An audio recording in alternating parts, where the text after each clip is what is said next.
Sir ಮನಸ್ಸುಗಳಿಗೆ ನನ್ನ ಪ್ರೀತಿ ನಮಸ್ಕಾರ. ಶಾಂತಿ ವಿದ್ ಮಾಹಿತಿ ಚಾನೆಲ್ಗೆ ಸ್ವಾಗತ. ಕಳೆದ ವಿಡಿಯೋ ಒಂದು ಮಾಡಿದ್ದೆ, ಯಾವ್ದು ಗೊತ್ತಾ? ಒಲಿಂಪಿಯಾಡ್ ಎಕ್ಸಾಮ್ ಬಗ್ಗೆ. ತುಂಬಾ ಜನಕ್ಕೆ ತುಂಬಾ ಡೌಟ್ ಬಂದಿತ್ತು. ಸೊ ನಿಮ್ಮ ಎಲ್ಲಾ ಕಮೆಂಟ್ ಗಳನ್ನ ಓದ್ದೆ. ಖಂಡಿತ ನಿಮ್ಮ ಎಲ್ಲಾ ಕಮೆಂಟ್ ಗಳಿಗೆ ನಾನು ವಿಡಿಯೋದ ಮೂಲಕನೇ ಉತ್ತರ ಕೊಡ್ತೀನಿ. ಯಾಕಂತಂದ್ರೆ ನಿಮ್ಗೆ ಅದರಲ್ಲಿ ನಾನು ಏನೋ ಒಂದ್ ಚಿಕ್ಕದಾಗಿ ಹಾಕೋದು, ನಿಮ್ಗೆ ಮತ್ತೆ ಡೌಟ್ ಬರೋದು ನಾನು ಕಮೆಂಟ್ ಅಲ್ಲಿ ಇರ್ಬೇಕಾಗತ್ತೆ. ಸೊ ಹಾಗಾಗಿ ವಿಡಿಯೋ ಮಾಡಿದ್ರೆ ನಿಮ್ಗೆ ಕ್ಲಿಯರ್ ಆಗಿ ಗೊತ್ತಾಗುತ್ತೆ. ಸೊ ನಿಮ್ಮ ಕ್ವಶನ್ ಗಳು ಏನೇನಿದ್ದು ಗೊತ್ತಾ? ಯಾವ ಪುಸ್ತಕ ಓದ್ಬೇಕು, ಮ್ಯಾಥ್ಸ್ ಸೈನ್ಸ್ಗೆ ಆನ್ಲೈನ್ ಆಫ್ಲೈನ್ ಕೋಚಿಂಗ್ ಏನಾದ್ರು ಇದೆಯಾ, ಮತ್ತೆ ಸ್ಕಾಲರ್ಶಿಪ್ ಗಳು ಯಾವ ರ್ಯಾಂಕಿಂಗ್ ಗೆ ಬರುತ್ತೆ, ಹಾಗೆ ಕ್ರಿಸ್ಟ್ ಒಲಿಂಪಿಯಾಡ್ ಬಗ್ಗೆ ತಿಳಿಸ್ಕೊಡಿ ಅಂತಂದ್ರೆ ನಮ್ಮ ಸ್ಕೂಲಲ್ಲಿ ಇಲ್ಲ, ಒಲಿಂಪಿಯಾಡ್ ಕಾನ್ಸೆಪ್ಟೇ ಇಲ್ಲ. ಸೊ ನಾನ್ ತಗೋಬೇಕು, ನನ್ ಮಕ್ಳಿಗೆ ಹೇಳ್ಕೊಡ್ಬೇಕು, ಎಕ್ಸಾಮ್ ಬರ್ಸ್ಬೇಕು, ಹೇಗ್ ಬರ್ಸೋದು ಅನ್ನೋದ್ರ ಬಗ್ಗೆ ಇತ್ತು. ಆಮೇಲೆ ಸ್ಕಾಲರ್ಶಿಪ್ ಯಾವ ಕ್ಲಾಸ್ ಇಂದ ಸ್ಟಾರ್ಟ್ ಆಗುತ್ತೆ, ಯಾವ ತರ ಇರುತ್ತೆ ಅಂತ. ಮತ್ತೆ ಪಾಪ ಇನ್ ಕೆಲವ್ರು ಕೇಳಿದಾರೆ, ಇದು ನಾವು ಹೈದರಾಬಾದ್ ಅಲ್ಲಿ ಇದೀವಿ, ಎಕ್ಸಾಮ್ ತಗೊಳೋದಕ್ ಆಗತ್ತಾ, ನಾವು ತಗೋಬಹುದಾ ಅಂತ. ಮತ್ತೆ ಇನ್ನು ಕೆಲವರು ಕನ್ನಡ ಮೀಡಿಯಂ ಅಲ್ಲಿ ಓದ್ತಾ ಇದೀವಿ, ಸೊ ನಮ್ಮ ಮಕ್ಳು ತಗೋಬಹುದಂತ. ಹೀಗೆ ಹಲವು ನಿಮ್ಮ ಡೌಟ್ ಗಳನ್ನ ಎಲ್ಲಾನು ನಾನು ಬರ್ದಿಟ್ಕೊಂಡಿದೀನಿ. ಒನ್ ಬೈ ಒನ್ ಈ ವೀಕ್ ಪೂರ್ತಿ ನಾನು ದಿನ ಎಲ್ಲಾ ದಿನಾನು ಒಂದೊಂದು ವಿಡಿಯೋವನ್ನ ಹಾಕ್ತೀನಿ. ನೀವು ಪೂರ್ತಿ ವಿಡಿಯೋವನ್ನ ಜಾಸ್ತಿ ಹೊತ್ತಿರೋದಿಲ್ಲ, ಆಯ್ತಾ? ಸ್ವಲ್ಪ ಸ್ವಲ್ಪ ಹೊತ್ತಲ್ಲೇ ನಿಮ್ಗೆಲ್ಲಾ ಡೌಟ್ ಕ್ಲಿಯರ್ ಆಗುತ್ತೆ. ನಿಮ್ಮ ಮಕ್ಳನ್ನ ಕೂಡ ಎಕ್ಸಾಮ್ ಬರ್ಸ್ಬಹುದು. ಯಾಕಂದ್ರೆ ಎಕ್ಸಾಮ್ ಬರ್ಸೋದ್ರಿಂದ ತುಂಬಾ ಬೆನಿಫಿಟ್ ಇದೆ.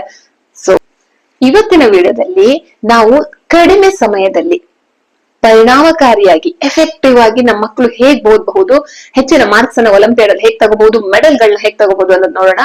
ಫಸ್ಟ್ ಮಾಡ್ಬೇಕಾಗಿರೋದು ಮೊದಲನೇ ಪಾಯಿಂಟ್, ಸಿಲೆಬಸ್. ಹೌದು, ಒಲಿಂಪಿಯಾಡ್ ನ ಒಂದು ಸಿಲೆಬಸ್ ಹೇಗಿರುತ್ತೆ ಅನ್ನೋದನ್ನ ಫಸ್ಟ್ ನೀವು ಚೆಕ್ ಮಾಡ್ಬೇಕು.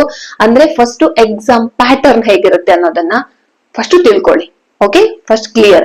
ಎಕ್ಸಾಮ್ ಪ್ಯಾಟರ್ನ್ ಹೇಗಿರುತ್ತೆ ಅಂತ ನಿಮ್ಗೆ ಗೊತ್ತಾದ್ರೆ ನಿಮ್ಮ ಮಕ್ಕಳ ಪುಸ್ತಕದಿಂದ ಯಾವ ಲೆಸನ್ ಇಂದ ಯಾವ ಕ್ವಶನ್ಸ್ ಗಳು ಬರುತ್ತೆ ಅನ್ನೋದು ನಿಮ್ಗೆ ಕ್ಲಿಯರ್ ಆಗುತ್ತೆ. ಆಗ ಏನಾಗುತ್ತೆ, ಮಕ್ಳಿಗೆ ಹೇಗ್ ಓದ್ಬೇಕು ಅನ್ನೋದು ಗೊತ್ತಾಗುತ್ತೆ, ಎಕ್ಸಾಮು ಈಸಿ ಆಗುತ್ತೆ. ಫಸ್ಟ್ ನೀವು ಮಾಡ್ಬೇಕಾಗಿರೋದು ಆ ಒಲಿಂಪಿಯಾಡ್ ಎಕ್ಸಾಮಿನಲ್ಲಿರುವ ಸಿಲೆಬಸ್ ಅಂದ್ರೆ ಪ್ಯಾಟರ್ನ್ ಹೇಗಿದೆ ಅನ್ನೋದನ್ನ ತಿಳ್ಕೊಳ್ಳೋದು, ಮತ್ತೆ ಟಿಕ್ ಮಾಡ್ಕೊಳ್ಳೋದು. ಓಕೆ, ಈ ಲೆಸನ್ ಇಂದ ಈ ಕ್ವಶನ್ಸ್ ಗಳು ಬಂದಿದೆ, ಈ ಕ್ವಶನ್ಸ್ ಈ ಲೆಸನ್ ಇಂದ ಬಂದಿದೆ ಅನ್ನೋದು ತಿಳ್ಕೊಂಡ್ಬಿಟ್ರೆ ನಿಮ್ಗೆ ಓದೋದಕ್ಕೆ ಒಂದು ಕ್ಲಿಯರ್ ಪಿಕ್ಚರ್ ಸಿಗುತ್ತೆ. ಕ್ಲಿಯರ್ ಅಲ್ವಾ? ಸೆಕೆಂಡ್ ಹೋಗೋಣ. ಸ್ಟೇಟ್ ಬೋರ್ಡ್ ಅಥವಾ CBSE ಬೋರ್ಡಿನ ಪುಸ್ತಕ ಇದೆಯಲ್ಲ, NCERT ಬುಕ್ ಅನ್ಕೊಳ್ಳಿ, ಅದನ್ನ ನೀಟಾಗಿ ಓದ್ಬೇಕು. ಅದನ್ನ ಸ್ಕಿಪ್ ಮಾಡುವ ಹಾಗಿಲ್ಲ. ಕೇವಲ ಒಲಿಂಪಿಯಾಡ್ ಬುಕ್ ಮಾತ್ರ ಓದ್ಕೊಂತೀನಿ, ನನ್ ಬುಕ್ ಅಲ್ಲಿ ಇರೋದೇನು ಬರೋದಿಲ್ಲ ಅಲ್ಲ, ಕಾನ್ಸೆಪ್ಟ್ ರಾಂಗ್. ಫಸ್ಟ್ ಏನ್ ಮಾಡ್ಬೇಕು, ನಿಮ್ಮ ಬುಕ್ ಅನ್ನ ಕಾನ್ಸೆಪ್ಟ್ ಅನ್ನ ಅರ್ಥ ಮಾಡ್ಕೊಳ್ಬೇಕು, ಕಂಠಪಾಠ ಮಾಡಬೇಡಿ. Okay, clear? ಏನು, ಸ್ಟೇಟ್ ಅಥವಾ CBSE ಬೋರ್ಡ್ ನ ಪುಸ್ತಕವನ್ನ ಅರ್ಥ ಮಾಡ್ಕೊಂಡು ಓದಿ. ಸೊ ಅವಾಗ ಈ ಎಕ್ಸಾಮ್ ನಿಜವಾಗ್ಲೂ ಈಸಿ ಆಗುತ್ತೆ. ಏನಾದ್ರೂ ನೀವು ಬೈ ಹರ್ಟ್ ಮಾಡ್ತಾ ಇದ್ದೀರಾ ಅಂದ್ರೆ ಈ ಎಕ್ಸಾಮ್ ಅನ್ನ ಸತ್ಯವಾಗ್ಲೂ ಸ್ವಲ್ಪ ಕೂಡ ಕ್ರ್ಯಾಕ್ ಮಾಡೋದಕ್ಕೆ ಆಗೋದಿಲ್ಲ. ಕ್ಲಿಯರ್? ಮೂರನೇದು, ಪ್ರೀವಿಯಸ್ ಇಯರ್ ಕ್ವಶನ್ ಪೇಪರ್ ಅನ್ನ ಕಲೆಕ್ಟ್ ಮಾಡ್ಕೊಳ್ಳುವಂಥದ್ದು. ಇವೆರಡು ಹೇಳಿದ ಅರ್ಥ ಆಗಿದೆ ಅಲ್ವಾ? ಈಗ ಮೂರನೇದು, ಪ್ರೀವಿಯಸ್ ಇಯರ್ಸ್, ಎಷ್ಟು ವರ್ಷದ ಪೇಪರ್ ನಿಮ್ಗೆ ಸಿಕ್ಕಿದ್ರು ಪರವಾಗಿಲ್ಲ, ಒಂದ್ 5 years ಬ್ಯಾಕ್ ಆತರ ಪೇಪರ್ಸ್ ಇದ್ರೆ ಫಸ್ಟ್ ತಗೊಳ್ಳಿ. ಒಂದೊಂದೇ ಕ್ವಶನ್ ಅನ್ನ ನೋಡ್ತಾ ಬನ್ನಿ. ಆ ಕ್ವಶನ್ಸ್ ಗಳು ಯಾವ ಪಾಠದ ಮೇಲೆ ಬಂದಿದೆ, ಎಷ್ಟು ಡಿಫಿಕಲ್ಟಿ ಇದೆ, ಯಾವ ರೀತಿ ಕ್ವಶನ್ ಕೇಳಿದ್ದಾರೆ ಅನ್ನೋದನ್ನ ನೀವು ಏನ್ ಮಾಡಿದ್ರೆ ಅರ್ಥ ಮಾಡ್ಕೊಂಡಾಗ ನಿಮ್ಗೆ ಗೊತ್ತಾಗುತ್ತೆ ನಾನ್ ಹೇಗ್ ಓದ್ಬೇಕು, ಎಷ್ಟು ಅರ್ಥ ಮಾಡ್ಕೊಂಡು ಓದ್ಬೇಕು, ಅಂದ್ರೆ ಕಾನ್ಸೆಪ್ಟ್ ಅನ್ನ ಎಷ್ಟು ಡೀಪ್ ಆಗಿ ಕೇಳಿದ್ದಾರೆ ಅನ್ನೋದು ಗೊತ್ತಾದಾಗ, ನಿಮ್ ಡಿಫಿಕಲ್ಟಿ ಲೆವೆಲ್ ಗೊತ್ತಾದಾಗ ನೀವು ಕೂಡ ಓದುವ ರೀತಿಯನ್ನ ಚೇಂಜ್ ಮಾಡ್ಕೊಂತೀರಾ. ಅದು ಚಿಕ್ಕ ಮಕ್ಳಿರ್ಬಹುದು, ದೊಡ್ಡ ಮಕ್ಳಿರ್ಬಹುದು, ಎಲ್ರಿಗೂ equal. Okay okay, previous questions paper ತಗೊಂಡ್ವಿ, ಎಲ್ಲ ಟಿಕ್ ಮಾಡ್ಕೊಂಡ್ವಿ. ಓಕೆ, ಈ ತರ ಬರ್ತಿದೆ ಅಂತ. ನೆಕ್ಸ್ಟ್ ಏನ್ ಮಾಡ್ಬೇಕು, ಅದನ್ನ ಬಿಡಿಸ್ತಾ ಬನ್ನಿ, ಓಲ್ಡ್ ಕ್ವಶನ್ ಪೇಪರ್ ಕೂಡ. ಇಲ್ಲಿಗೆ 3 points ಆಯ್ತು. 4th ಪಾಯಿಂಟ್ ಹೋಗೋಣ. ಅಫಿಷಿಯಲ್ ಒಲಿಂಪಿಯಾಡ್ ವೆಬ್ಸೈಟ್ ಅನ್ನ ಬಳಸಬೇಕು. ಯಾವ್ದ್ಯಾವ್ದು ಗೂಗಲ್ ಅಲ್ಲಿ ಸಿಕ್ಕುವಂತಹ ಒಂದಿಷ್ಟು ವೆಬ್ಸೈಟ್, ಯಾವ್ದಕ್ಕೂ ಹೋಗಿ PDF ಸೇವ್ ಮಾಡ್ಕೊಳ್ಳೋದು, ಅದನ್ನ ಓದೋದು ಮಾಡಬೇಡಿ. ಅಫಿಷಿಯಲ್ ಆಗಿರೋ ವೆಬ್ಸೈಟ್ ಗಳಿದೆ. ನಾನು ನೆಕ್ಸ್ಟ್ ವಿಡಿಯೋದಲ್ಲಿ ನಿಮ್ಗೆ ಫ್ರೀ ಆಗಿರೋ ವೆಬ್ಸೈಟ್ ಗಳು, ಅಫಿಷಿಯಲ್ ಆಗಿರುವಂತಹ ವೆಬ್ಸೈಟ್ ಗಳು, ಯಾವ ಬುಕ್ ಅನ್ನ ಓದ್ಬೇಕು, ಪೂರ್ತಿ ಡೀಟೇಲ್ ಒಂದ್ ವಿಡಿಯೋದಲ್ಲಿ ಅದನ್ನೇ ಹೇಳ್ತೀನಿ. ಓಕೆ, ಟೋಟಲ್ ಎಲ್ಲ ಮರ್ಜ್ ಮಾಡಿದಾಗ ಕನ್ಫ್ಯೂಷನ್ ಆಗುತ್ತೆ. ಈಗ ಬರೀ ಓದೋದ್ ಹೇಗೆ ಪ್ರಿಪೇರ್ ಆಗ್ಬೇಕು ಅಂತ ಹೇಳ್ತೀನಿ. ಓಕೆ, ಅಫಿಷಿಯಲ್ ವೆಬ್ಸೈಟ್ ಹೋಗ್ಬೇಕು, ಅದ್ರ ಬಗ್ಗೆ ನೆಕ್ಸ್ಟ್ ವಿಡಿಯೋ ಮಾಡ್ತೀನಿ. ಪಠ್ಯ ಪುಸ್ತಕವನ್ನ ಫಸ್ಟ್ ಬಳಸಬೇಕು, ಆಮೇಲೆ ವೆಬ್ಸೈಟ್ ಅನ್ನ. ಆಯ್ತಾ? ಫ್ರೀ ವೆಬ್ಸೈಟ್ ಗಳಿದೆ, ಅಮೌಂಟ್ ಕೊಟ್ಟು ತಗೊಳ್ಳುವಂತ ವೆಬ್ಸೈಟ್ ಗಳಿದೆ, ಅದನ್ನ ನೆಕ್ಸ್ಟ್ ಹೇಳ್ತೀನಿ.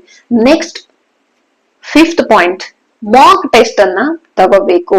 ಎಸ್, ಮಾದರಿ ಪ್ರಶ್ನೆ ಪತ್ರಿಕೆಗಳದ್ದು ಒಂದಿಷ್ಟು ಎಕ್ಸಾಮ್ಸ್ ಗಳನ್ನ ತಗೊಳ್ಳುವಂತಹ ವೆಬ್ಸೈಟ್ ಗಳಿರುತ್ತೆ, ಮಾಕ್ ಟೆಸ್ಟ್ ಅಂತಾರೆ. ಅಂದ್ರೆ ಅವ್ರು ಒಂದಿಷ್ಟು ಕ್ವಶನ್ಸ್ ಕೊಡ್ತಾರೆ, ಒಂದು ಟೈಮ್ ಶೆಡ್ಯೂಲ್ ರೆಡಿ ಮಾಡ್ತಾರೆ, ಇಷ್ಟು ಟೈಮ್ ಒಳಗೆ ಇಷ್ಟು ಕ್ವಶನ್ಸ್ ಅನ್ನ ತಗೋಬೇಕಂತ. ಅದ್ ತಗೊಂಡ್ರೆ ನಿಮ್ ಮಕ್ಳಿಗೆ ಟೈಮ್ ಮ್ಯಾನೇಜ್ ಮಾಡೋದು ಗೊತ್ತಾಗುತ್ತೆ, ಹಾಗೆ ಯಾವ್ಯಾವ ತರ ಕ್ವಶನ್ಸ್ ಬರುತ್ತೆ ಅನ್ನೋದು ಗೊತ್ತಾಗುತ್ತೆ. ಓಕೆ, ಇದನ್ನ ಹೇಗ್ ತಗೋಬೇಕು? ಎಕ್ಸಾಮಿನ ಕೊನೆಯಲ್ಲಿ ತಗೋಬೇಕಾ? ಇನ್ನೇನ್ ಎಕ್ಸಾಮ್ ಹತ್ರ ಬಂದಾಗ ತಗೊಳ್ದ ಅಲ್ಲ. ಈಗ ಎಕ್ಸಾಮ್ ಒಲಿಂಪಿಯಾಡ್ ನೀವು ಎಕ್ಸಾಮ್ ಬರಿತೀರಿ ಅಂತಂದ್ರೆ ಸ್ಟಾರ್ಟ್ ಮಾಡ್ಲೇಬೇಕು. ಹೇಗಂದ್ರೆ weekly once or 2 weeks once ನೀವು ಮಾಕ್ ಟೆಸ್ಟ್ ಅನ್ನ ತಗೋಬೇಕು. ಫಸ್ಟ್ ಕಡಿಮೆ ಕಡಿಮೆ ಇರೋದನ್ನ ತಗೊಳ್ಳಿ, ಅವಾಗ ನಿಮ್ಗೆ ಕಾನ್ಫಿಡೆನ್ಸ್ ಬಿಲ್ಡ್ ಆಗುತ್ತೆ, ಎಸ್ ನಾನ್ ಮಾಡ್ತೀನಿ ಅಂತ. ಆಮೇಲೆ ಲೆಂತ್ ಇರುವಂತಹ ಮಾಕ್ ಟೆಸ್ಟ್ ಅನ್ನ ತಗೊಳ್ಳಿ. ನೆಕ್ಸ್ಟ್, ತಪ್ಪುಗಳನ್ನ ಸರಿಪಡಿಸಿಕೊಳ್ಳಬಹುದು. ಇದರಿಂದ ಏನಂದ್ರೆ ಮಾಕ್ ಟೆಸ್ಟ್ ತಗೊಂತ ಓಲ್ಡ್ ಕ್ವಶನ್ ಪೇಪರ್ ಬಿಡಿಸ್ತಾ ನಿಮ್ಮಲ್ಲಿ ಏನಾಗುತ್ತೆ, ಕಾನ್ಫಿಡೆನ್ಸ್ ಬಿಲ್ಡ್ ಆಗುತ್ತೆ. ಎಸ್ ನನ್ಗೂ ಆಗುತ್ತೆ. ತಪ್ಪು ಮಾಡಿರ್ತೀರಲ್ಲ, ಈ ತಪ್ಪು ಯಾಕಾಯ್ತು, ನಾನ್ ಯಾವ ತರ ಥಿಂಕ್ ಮಾಡ್ದೆ, ಇನ್ ಯಾವ ತರ ಥಿಂಕ್ ಮಾಡ್ಬೇಕಿತ್ತು ಅನ್ನೋದನ್ನ ನೀವು ಚೆಕ್ ಮಾಡ್ಕೊಳ್ಳಿ.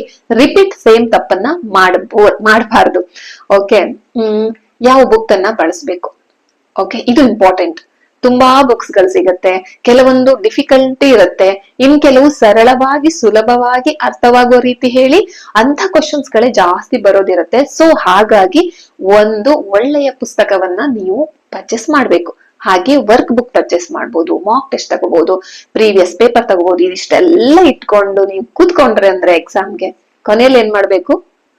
ಕನ್ಸಿಸ್ಟೆನ್ಸಿ ಮೇಂಟೈನ್ ಮಾಡ್ಬೇಕು. ಎಸ್, ಕನ್ಸಿಸ್ಟೆನ್ಸಿ ಮೀನ್ಸ್ ಇವತ್ 10 ನಿಮಿಷ ಓದಿದ್ರೆ ನಾಳೆನು 10 ನಿಮಿಷ, ಇವತ್ 20 ನಿಮಿಷ ಓದಿದ್ರೆ ನಾಳೆನು 20 ನಿಮಿಷ, ನಾಳೆ ಅರ್ಧ ಗಂಟೆ ಓದಿದ್ರೆ ನಾಡಿದ್ದು ಅರ್ಧ ಗಂಟೆ ಓದೋದೇ ಕನ್ಸಿಸ್ಟೆನ್ಸಿ.